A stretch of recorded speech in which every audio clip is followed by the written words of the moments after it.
નમસ્કાર મિત્રો, નવસાદ કોટડિયા હાસ્ય કલાકાર ઓફિશિયલ યુટ્યુબ ચેનલની અંદર આપ બધાનું હાર્દિક સ્વાગત કરું છું. અને હસવા માટે મળ્યા છીએ ત્યારે એક સરસ મજાની વાતથી મારે શરૂઆત કરવી છે. ત્યારે કે અમે કરીએ હાસ્યની વાત અને તમને ઝોલા ચડે. અમે કરીએ હાસ્યની વાત અને તમને ઝોલા ચડે. એક તો માથે ટાઇલ ને એમાં પાછા ટોલા પડે. પહેલાંના સમયમાં તમે જુઓ કેવા ટોલા થતા ભાઈ, લીખું થતી, ટોલા, માકડ, એ બધું ઉયું ગયું અત્યારે નથી દેખાતું.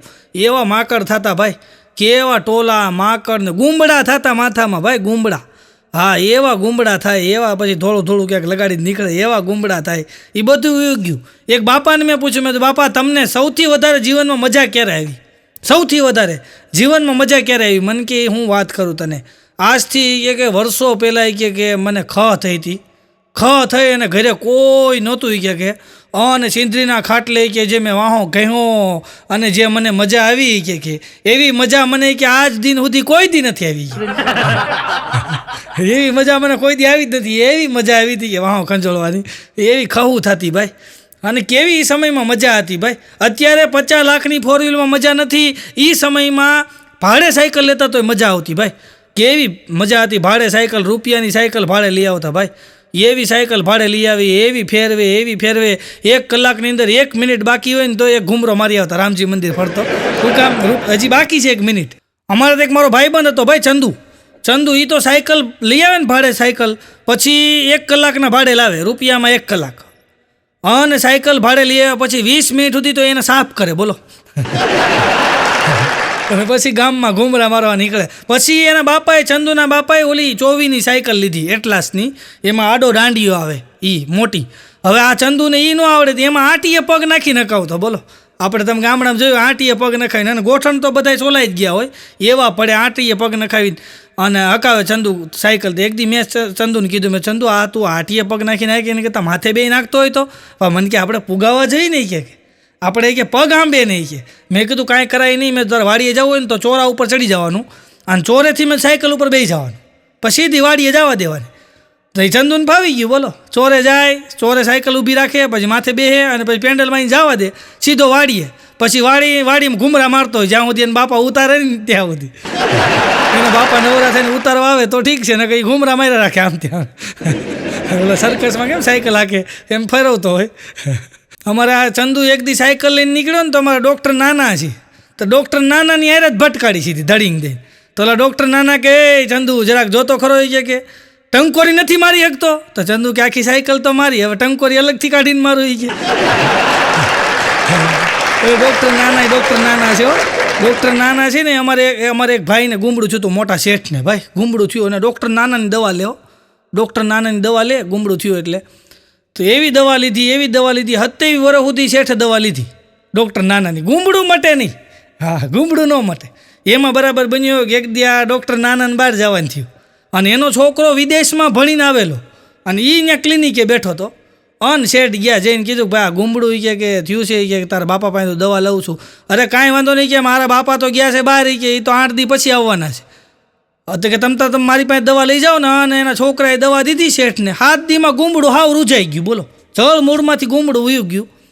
અને પછી ડૉક્ટર નાના એવા, અને શેઠ નાના પાસે આવીને કે તમે 27 વર્ષથી જે ગુમડું ન મટાડી ગયા ને એ આ તમારા છોકરા 7 દી મટાડી દીધું. જો એ ક્યાં કેવું ભણીને આવ્યો છે તમે એ ક્યાં 27 વર્ષથી મને ગુમડું નથી મટાડી ગયા, 7 દી મટાડી દીધું. વાહ બેટા એમ કરીને એ વહી ગયા શેઠ. પછી ડૉક્ટર નાનાએ જેને છોકરાને ઘઘલાવ્યો છે એ કે આનું ગુમડું મટાડો નહોતું. એ કે આ ગુમડે તને ડૉક્ટર બનાવ્યો હોય છે, અને હજી મારે આ ગુમડું તને વારસામાં દેવાનું હતું. તારા છોકરાનું શું થાય? બોલો, ગુમડા વારસામાં દેવા બોલો. ડૉક્ટર નાનાનું દવાખાનું પાછું કેવું ખબર છે? બસ સ્ટેન્ડની સામે પાછું બોર્ડ મારેલું, ડૉક્ટર નાના, અને ઇમરજન્સી માટે મળો. ઇમરજન્સી ઘરે આવવા માટેની વિઝિટ ફી 20 રૂપિયા. આવી રીતના બોર્ડ મારેલું. એક જણો તો રાતે 2:30 વાગે ઘર ખખડાયું ડૉક્ટર નાનાનું. એ કે હા ડૉક્ટર નાના કે હાલો ને કે ઇમરજન્સી છે એ કે. તો એ કઈ જગ્યાએ જવાનું કે સ્કૂટર કાઢો ને બેસી જાઓ ને તમારી વાહે. ડૉક્ટર નાનાએ સ્કૂટર કાઢ્યું અને વાહે બેસી ગયો. આ ભાઈ બાજુનું ગામડું 8 કિલોમીટર થાય, ત્યાં લઈ ગયો ડૉક્ટર નાનાને. સવાર 3:30 વાગ્યો. ત્યાં ઘર પાસે ગાડી ઊભી રખાવીને કે લ્યો 20 રૂપિયા. તો ડૉક્ટર નાના કે ઇમરજન્સી કોણ છે? કે કાંઈ નથી ઇમરજન્સી કોઈ. કે મેં રિક્ષાવાળાને કીધું, રિક્ષાવાળાએ મને 150 કીધા. તમારું બોર્ડ માર્યું તો 20 માં ગયા ઇમરજન્સીમાં તો ભાઈ ડૉક્ટર જ કરી લેવાય નહીં કે બોલો ડૉક્ટર ભાઈ ભાડા કરાવે આવા છે એવો માણસો.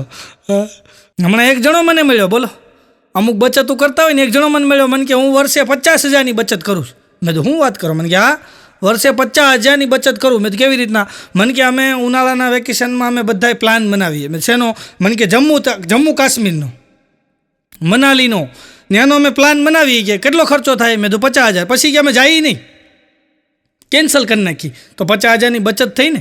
મેં કીધું એમ તો હું દર વર્ષે મેં કીધું 10 લાખની બચત કરું છું. મને કે 10 લાખની? મેં તો હા. એ કેવી રીતના? અરે મેં તો અમે ઓસ્ટ્રેલિયાનો પ્લાન બનાવીએ ક્યારેક અમેરિકાનો બનાવીએ પછી જઈએ નહીં. મેં કીધું બચત જ કરવી તો નાની શું કામ કરવી? કીધું મોટી ન કરી. તમે મેં નાનું વિચારો મેં મોટું વિચારવાનું આપણે. મેં કીધું આમ વિચારવાનું લંડનનું અઘરું છે ભાઈ. હમણાં એક જણો દુબઈ ગયો એના મિત્રના ઘરે. દુબઈ અને દુબઈમાં તો કેવા ઘર હોય ભાઈ. એના મિત્રના ઘરે ગયો તો એના મિત્ર આગતા સ્વાગતા કરી આય મારો ભાઈ આય મારો ભેરુડો આવ્યો ને મારો વિહામો આવ્યો ને બધ ભલ્લી દ્યો અને લઈ ગયો ને હાંચવો ને એવો હાંચવો ને પછી સવારના પોરમાં બાથરૂમમાંથી નાઈને નીકળ્યો ત્યાં ટુવાલ લઈને ઊભો રહ્યો અને કે ભાઈ કાંઈ તકલીફ નથી પડી? ઓલો કે તકલીફની વાત રહેવા દે નહીં કે યાર અંદર કેવો હાબુ મૂક્યો છે કે કેટલો ઘઉં હોય કે ફીણ જ નથી વળતા. એનો મિત્ર કે હોય જ નહીં કે હાબુના ફીણ વળે જ ને. હાલ તો બતાવી તો કયો છે? બતાવ્યો કે જો આ પડ્યો ને કે લીલા કલરનું બોક્સ આ હાબુ. એ કે અરે એ કે હાબુ નથી તો એ કે હાબુદાની છે. એને ખોલ તો અંદરથી હાબુ નીકળે. કે આમાં ફીણ ન વળે આમાં મોઢે ફીણ આવે ગહન થઈ છે. હવે એને ખોલ્યું જ નહોતું મૂળ મુદ્દો જ એમને બંધ હતો બોલો. એક જણાને મેં પૂછ્યું મેં તમે કયો હાબુ વાપરો છો? મને કે ડવ લક્ષ લાટા. હે? મને કે ડવ લક્ષ લાટા. મેં કીધું નવી કંપની નીકળી? મને કે ના રે ના ડવ એ કે મારી ઘરવાળી વાપરે, લક્ષ કે મારી છોકરી વાપરે, લાટા કે મારી બા વાપરે છે. ત્રણેના સપોતરા વધે ને હું ભેગા કરું છે.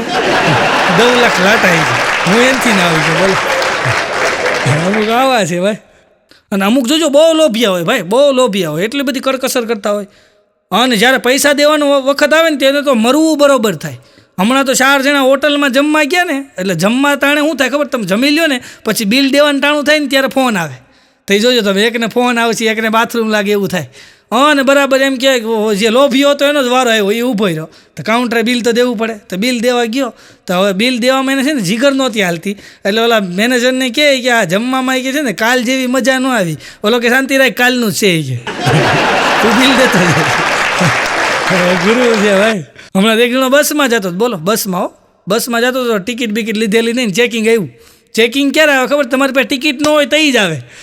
ચેકિંગવાળા સીડા નાને પરસેવો બોલ્યો.